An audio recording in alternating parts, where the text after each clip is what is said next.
মৰমৰ পত্নী কওক পতিদেৱ।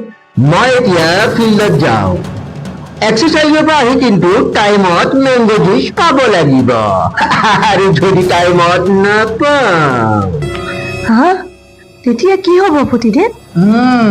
তেতিয়া তুমি মোৰ যে মৰমৰ পত্নী হৈ নাথাকিবা নহয় টাইমত পাব টাইমত পাব।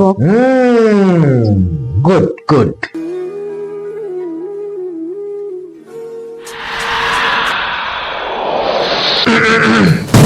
কি হ'ল আজি পাহৰি গলা যে? লওক পতিদেৱ। মই এতিয়া অফিচত যাওঁ ঠিক দুপৰীয়া 2টা বজাত কিন্তু টেবুলত লাঞ্চ দেখা পাবহি লাগিব আৰু যদি নেপাওঁ তেতিয়া কিন্তু দিগদাৰ আছে নহ'লে বুজি পালো পতিদেৱ বুজি পালো। গুড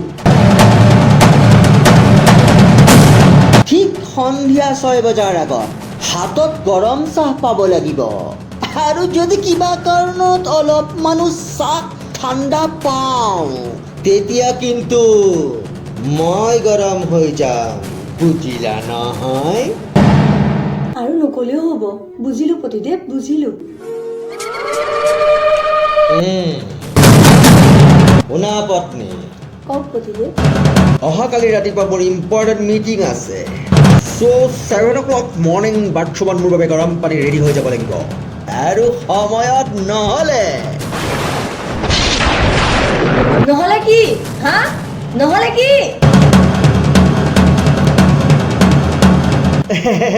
নহ'লে মই ঠাণ্ডা পানীৰো কাঢ়ি যাব পাৰিম মানে